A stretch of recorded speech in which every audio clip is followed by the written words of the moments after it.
Diana awaited me in the great hall, crossing her arms as I stepped inside. Are you ready to go? I nodded. I was ready for whatever Diana had in store for me. Teach me how to be Wonder Woman again, Diana. However, I didn't expect the door into the room to shut on its own behind me and for my body to freeze up. What the... I stared wide-eyed at Diana, seeing her eyes glow gold as she began to very slowly step towards me. What are you waiting for? Fight me. Ah, she's doing her succubus thing. My body couldn't move. I felt warm and fuzzy, a tingling sensation running along my body and dulling my senses. As I stared at Diana, I felt myself notice every curve of her body. Every stroke the taint on her body painted over her skin became almost erotic to me. The longer you take, the more enthralled you will become. Fight me. My mind began to struggle, naturally. I didn't want to fall for her. I was in love with my fiancé, not with the woman who tried to take him and his brothers away, gosh darn. Focus. Don't give up and don't struggle. Just focus your mind, girl. I believe in you. I'm worried now every time I go to pick a choice because I'm using the enter key to move the dialogue ahead, but I need to use my mouse to like pick a choice before it goes. I'm still not sure if there's time choices in this, but just in case, I'm gonna do it anyway. Took in a breath and focused, ignoring the hold on my body and concentrating on my own energy attempting to flow through my veins. It was strange. I felt certain parts. Alright, let's try that sentence again. I felt certain parts of my body were locked in place, and because of that, the rest of my body couldn't move. Was succubus enthrallment like that, or was this a new form of paralysis enthrallment? I had never noticed before, but now that I was focused on it, I could feel my energy begin to break down the grasp Diana's spell had on me. With each part of my body that broke free, I could feel myself gain more and more control over myself. My will became stronger, and I found myself smirking at the incoming Diana, who merely smirked back. You're learning. Hey, hey. Learning from the best. With a final push, I forced the enthrallment off of my body and chucked my circlet in front of me, forming a large floating ring around my form. Diana quickly formed her saber in her hand and charged at me at full speed, causing the circlet ring around me to break into multiple shards and dart at my incoming opponent in a volley. Diana quickly parried and dodged each one with ease, but I kept my focus to the circlet, causing it to form back together behind Diana into a large collar and fly at my target. Before Diana could even turn to react, the collar locked itself around Diana's neck and hair, causing her to gasp. I swiftly forced the circlet to pull Diana in an arc to the side, slamming her against the wall. For a second I panicked that I had seriously hurt her, but at the same time, something within my gut felt a little satisfied that I had done that to Diana. Was it sadistic of me to take pride in fighting back? It's human. At that moment, something dark began to haunt my mind. What if I was able to kill her? I had my circlet around her neck. I could easily snap her neck with it. Why not? Wouldn't you like to exact revenge? Oh no, is that the anti-Diana? Huh? Yep. I quickly removed my focus from my circlet to behind me, spotting the copycat Diana, the copycat, in the corner of the room, smirking from ear to ear like a Cheshire cat. The real Diana coughed and ripped the circlet from her neck, not yet able to notice the dark Diana in the room. You! What? Oh, you let her go too soon, sweetie.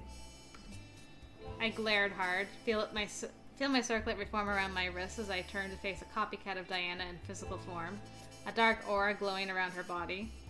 What the hell? Why was it here? Diana shook off the impact she absorbed from my attack and rushed in front of me, blocking me from the copycat's view. Again, with the defending, Azayor. I have to say, it's rather annoying to see you defend a measly human. How did you come out of my body? I guess I knocked you so hard into that wall you just spat her out. What? That thing was in Diana's body? How? What was going on with this copycat in Diana? I became more and more confused as I stared. So key sentence right there for all my interactions with Diana. The copycat, however, laughed and crossed her arms under her bosom. Your little training session with the human has made you weak. It was only natural to leave when the door was wide open. Instantly, Diana's hand began to glow, and a large purple snake-like tendril slithered out from her palm. Diana arched her arm towards the copycat, wrapping the tendril around the copycat's neck and pulling it forward. To my surprise, the copycat simply braced herself with her heels digging into the floor and her hands around her new collar. Our feud is between us. Go back to where you belong. You can't hide your feelings forever, love. The truth will come out sooner or later. What does this thing mean? The truth? What truth? I have so many questions I need to scream in my head. I began to question what it could be in my mind before seeing Diana send a wave of energy through the tendril and making the wrap around the copycat's neck tighten.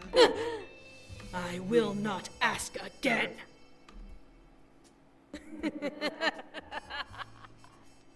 With a hideous, choked laugh, the copycat's body began to shift and sway as if it was becoming a vaporous form. However, the mist channeled itself into Diana's tendril and faded into it as the tendril itself began to vanish. With a heavy sigh, Diana curled over herself and shook her head. Damn that thing. Diana. Diana wouldn't turn to me, but my curiosity began to heavily peck at my mind. What was that thing, really? How did it come to be? Why was it haunting Diana and taunting me? What was the truth Diana was hiding? I'm not gonna let it go. What was that?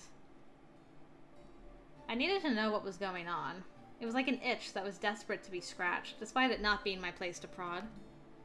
Diana paused for a moment before standing up straight and walking to the window, looking out of it and crossing her arms. There's a term in the human world for it.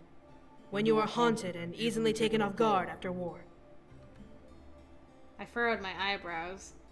I knew what she meant, but that was beyond what PTSD was. PTSD didn't make a physical apparition of yourself come to life and talk to those around you. Post-traumatic stress disorder. But, Diana, that can't just be it. Well, unfortunately, it's the only explanation I can give. I don't understand.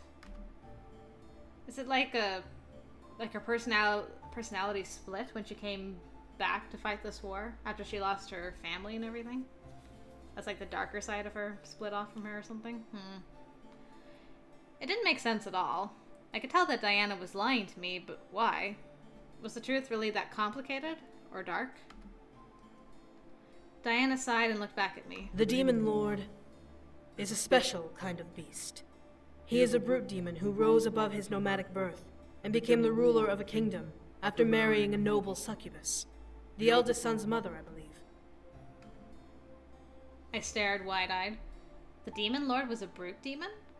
So did that make James only half incubus? The idea swirled in my head, noting how James seemed more of an incubus than a brute like his father. Diana continued despite my inner thoughts. However, since that day, he became power-hungry and began his tyrannical takeover of every neighboring kingdom, plaguing the land with his iron fist. He took in 3 more wives and bore sons with them, and impregnated a harem girl, giving him a 5th bastard son. Eventually, his carnal need for control became the fuel for his madness. He grew rampant, and his sadistic views became much more destructive and bloody. Diana looked to me with a thoughtful look before continuing. In this world, madness isn't just an affliction of the mind. It is also a form of energy that grows like a festering disease. When it takes hold of you, you become reckless, mindless, soulless, and you become your own worst enemy. Now everything began to make sense? Question mark? Ish. I stared at Diana, seeing the shame in her eyes. I could tell that this deeply troubled her, but she carried herself very well despite being affected by this. So, you have it? I can only assume so. A mild form of it, anyway. If you get too close to it, or get injured by it, like I have, then it will latch onto you and feed off of your own energy to grow. The results? Well, you saw for yourself, didn't you? I nodded, remembering the copycat. While the Diana before me was a pretty decent person, the copycat seemed more of the Diana I had met in the human world who tried to take the boys away from me. It was in her speech, her stance, and I couldn't shake her smugness from my mind. A feeling of concern rushed through me. If madness was like a disease, was there a cure for it? Would Diana be haunted by it forever? Well, is there a way to get rid of it? Diana smirked for a moment, staring at the ground. What was so funny? There's only a rumor of a cure, but it's impossible to achieve. At least for me. What is it? As Diana looked back up at me, I could practically see herself barring any emotion from the words that came out of her mouth. True love. According to rumor, true love isn't just a silly emotion humans feel when they desire or care for someone. But it is also a pure form of energy, powerful enough to conquer worlds. And love, true love, brings us together today. Aw, this story's become a real fairy tale now with true love and all that. Sarah wants to be your true love, Diana. You should let him be. My mind went blank. Love was a form of energy? I began to fill with both sudden determination and ideas of grandeur. I was in love, so I had to have it. Duh. Wait, then True love doesn't exist, dear. I don't believe that at all. And suddenly, my thoughts broke again. What did she mean? The love I felt was real, and if it was a form of energy, then it had to exist. The look in Diana's eyes could kill, however, as she almost glared daggers into my soul as she interrupted me. Diana chuckled and shook her head, crossing her arms under her bosom and leaning on one hip. Think about it. If it was as powerful as the rumors described it to be, then you would be able to break the curse upon you with ease. That's a point. That is a good point. Yet I'm still here. Besides, love doesn't exist for demons here in the demon world. I don't know how the incubi were able to achieve it, but in this world, love is non-existent. I pressed my lips together, irritated at the brush-off Diana was giving the idea of love being a real power.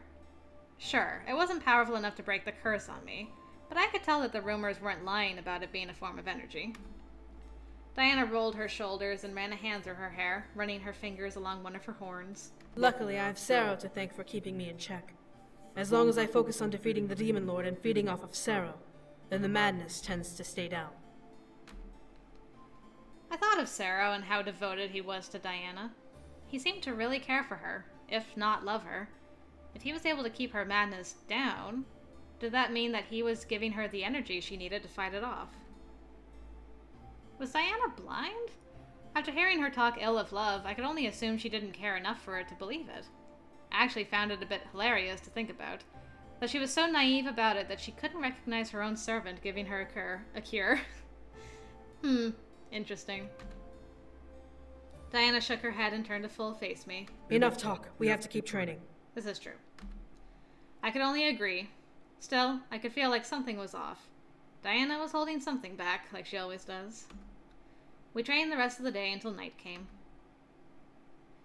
The day at last ended, and I wound up slowly walking towards my room. I was tired and ready to hit the pillow, but as I entered, I stared at who was there waiting for me. Sarah? Well, this is unexpected, but not unwanted, I guess. Sarah stood in the middle of the room, staring hard at me as if I had done something wrong. Do you know what a stone destiny is? No. A stone destiny? I had never heard of such a thing. Did it have something to do with the angels? I tilted my head, making Sarah sigh and lower his head. A stone destiny binds a person's entire life towards a specific direction. It could be for good, it could be for evil. However, when a stone destiny is set, almost nothing can stop it from taking its course. Are you saying I have one of those, and that's what the cards were trying to show me in my nightmares and things? Why are you bringing this up? Sarah looked up at me and closed his eyes, resolved in explaining to me whatever was on his mind. What he told me, however, shocked me. I believe that your fiancé is locked in a stone destiny. Oh, James is locked in it. So he's destined to become a stone-cold killer and torture me at some point? That's a little worrying. But why? What? That made no sense. James was locked in a stone destiny? What did that have to do with anything? Where did this come from? As Sarah watched my expression, he continued to speak. There is only one way to forge a stone destiny, by making a deal with angels. If someone is willing to give angels something worthy, the angels can set and seal someone's life as if in stone. If anything threatens to destroy that destiny, the angels step in. Oh, so I'm threatening to destroy James' destiny by marrying him, and that's why they're bugging me? I mean, it would make sense, I guess. That was it. That was why the angels were after me. If James was tied to a stone destiny, then the only reason they were attacking me was because I was in the way of his fate. How could that be, though? What was his destiny? Did his father set his destiny in stone? Or his mother? To become the next demon lord? Something in my mind clicked at the thought. Of course, that had to be it. I had taken James away from his destiny and was about to marry him. Of course they would be after me. I sat on my bed, shocked and astonished at the news. I felt somewhat relieved that James and I had found a way to stop them, but I still felt the weight of the new information sinking into my thoughts. Sarah stepped towards the door and closed it, looking to me. Breaking a stone destiny is nearly impossible. Nearly. I'd like to emphasize, nearly. It's not impossible. I looked up at him, anxiousness growing as he repeated the word. There was a way to fix this and set James free? Then how can we set him free from it? By giving him enough energy to do so himself. With love? I stared. It made sense, but giving him energy meant probably sleeping with him. I didn't have much of a problem with it, but sex wasn't something I wanted to do just because it had to be done. It was better to make love when the people involved were in the mood to do so, rather than because they had to. Sarah turned back to the door. He is a powerful incubus, but he isn't powerful enough to break through his destiny unless you help him. Make sweet love to him, girl. It's your destiny. To help him escape his destiny. Before he left, however, I stopped him. Something seemed off with Sarah being the one to tell me. Sarah, why are you telling me instead of Diana telling me? She isn't aware of it. Not many demons know of it or even believe it to be an actual occurrence. Then how do you know about it? Because he's half demon girl. I mean, not half demon, half angel girl. Sarah seemed to stand still, letting silence linger in the air. The room began to feel off as Sarah stood in his place. I had felt this feeling before, but I couldn't pin down where. Oh. That's a new look for you. Finally, Sarah slowly turned his head to me, causing me to silently gasp at what was revealed. In his gold eyes were crosses, glowing a dark black where his pupils were. The feeling of feathers once again danced around me, causing me to quiver slightly. Does that answer your question? Yep. I nodded slowly but frightfully. Sarah was an angel? How? He looked like a demon. No one mentioned him being anything close to an angel other than him using holy magic. Did Diana not know either? How was this hidden? Sarah closed his eyes and relaxed a bit as he pressed his lips into a fine line. I love my lady. I would follow her to the ends of the 5 worlds if she demanded it of me. To see the man she was bound to wed here, locked by a destiny that would have taken my love away long ago. It's maddening. The longer he stays here, the more dangerous his destiny becomes. I've seen visions of what would come to pass if his destiny is fulfilled, and I will do everything to make sure that doesn't happen. Interesting. Sarah, you're a very interesting person. I could see the jealousy in Sarah's eyes once again. Something burned heavily in Sarah's gaze and didn't dare fade away as he gripped his spear in a white-knuckled grip. My lady is a queen deserving of the world, not a harem girl for him to ravage in a cage. Oh, so you've seen those visions too. Why am I seeing them, though? Am I also half angel? Did I call it way back in the first game? What's happening? Memories of the nightmare I had long ago flickered in my head. Diana had been in a cage beside me. Did Sarah see the same thing? I didn't get the chance to ask. Sarah relaxed a bit and glared at me. I could feel a shiver rake up my spine as his words shook my core. Do not speak of what I am to anyone, or I will set your destiny to die at your husband's hand. Damn. Fine, you don't gotta threaten. Sheesh. Without letting me reply, Sarah turned and left the room, leaving me alone to absorb what had happened. I felt the air in the room slowly drift back to normal, but I felt nowhere close to it. How was this happening? Why was this happening? Everything began to clash in my head, causing it to pound heavily in confusion and stress. My thoughts were interrupted as the door opened again, revealing James. Love? Are you alright? Never better. Probably. James. Get up and kiss him. We got work to do. This is a good start. I couldn't control myself. I needed some relief from this entire situation, and I usually found it in James's embrace and against his lips. I stood from the bed and walked over to him, wrapping my arms around him and pulling him into a kiss.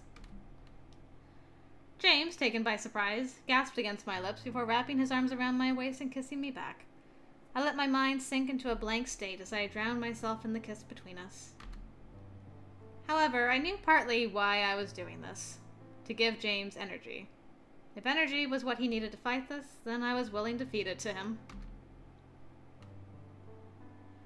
James pulled away slightly and looked down at me. As he looked into my eyes, he stared in soft surprise and confusion. Love, is everything alright? You go up and kiss your man, and he pulls away with a gasp. Are you okay? This is normal for you. Kiss him again. I didn't want to tell him what happened. I didn't want him to know what was on my mind. I simply needed to help him in the only way I could, and I needed to not think about what was happening. I pulled him back in and kissed him that much harder, wrapping my hands behind his head and gripping to him tightly. James didn't question me further, and tightened his embrace around me, deepening the kiss. Our mouths battled in a dance of dominance, with James winning and me giving in to his passion. I found myself growing weak in the knees with the kiss between us, but at the same time I was floating in a mental cloud nine. My mind knew I could stop now. If he asked, I would come up with an excuse for my behavior, but I was slowly getting into the direction I was taking James toward.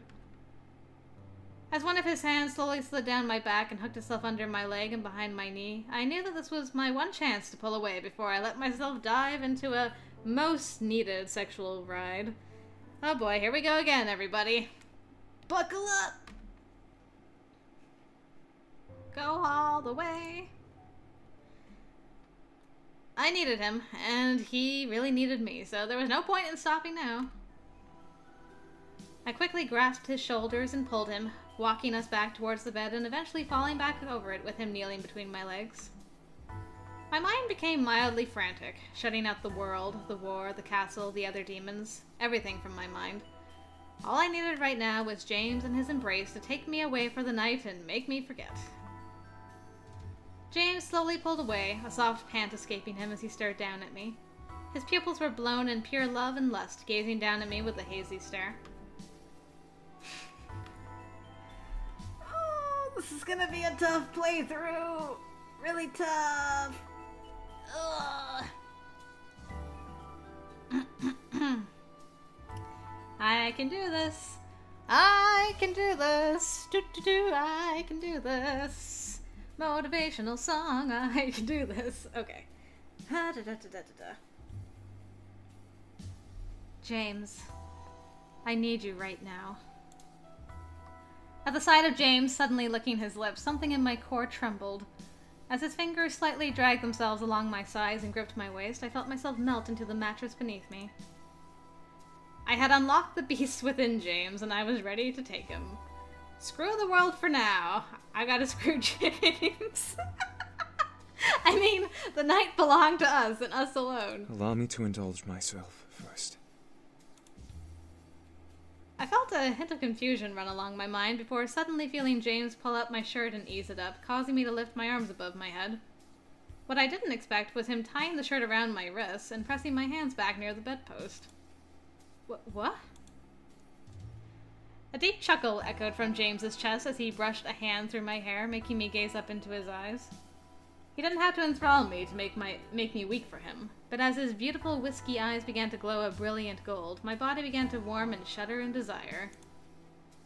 I couldn't stop the moan from escaping my lips as James slowly knelt down and planted his lips on my neck, dragging his tongue over my most sensitive spot and slightly nipping at it. I tilted my head to the side, giving him more space to work as he slowly began to ravage me. My legs naturally wrapped around his waist, pulling him closer to me, but as I did, James evilly rolled his hips against mine, grinding his knee against mine and forcing us both to release a gasp at the feeling. All I could think about was James touching me, holding me, kissing me, delving deep into me. My mind was spinning in endless waves of desire that I could barely control myself from pulling at my makeshift bindings and arching my back against James's chest. James merely paid in kind by moving his kisses to my lips, passionately dancing his tongue against mine in a battle of dominance. I was his to take, conceding defeat to his tango. I naturally tried to lower my arms back down to capture him between them, but James suddenly pulled away and forced my hands back above me, making me gasp and stare wide-eyed into James's dominant gaze. Keep them there. Oh boy, we're getting kinky up in here now. I didn't need to question him or his command. I nodded, willingly obeying, despite knowing that his teasing would be the end of my sanity for the night. The smirk of approval slowly grew on his lips before he came back down and captured my lips again. Whoops. I started using the mouse again for some reason. I don't know why I did that. I guess because I got distracted. Don't know why I got distracted. I could only grip the fabric of my shirt around my hands, fighting every urge to disobey James as he traveled his mouth down my neck and chest, licking and kissing over my skin. Every part of me that was exposed to James became his to claim. Every touch he made on my body, every finger that traced along my skin made me shudder in absolute delight. My feet dragged themselves along the back of James's legs, teasing him and trying to urge him to come closer. As he did, took his sweet time undoing my pants and sliding them off of me before removing his own, leaving us bare for each other. James barely hovered his lips over mine, staring deep into my eyes as our passionate night began to take off. Our carnal desire for each other took over, unrelenting as we moaned through the night together in a loving and passionate crescendo. I let everything go, tearing through the shirt and eventually dragging my nails along his back.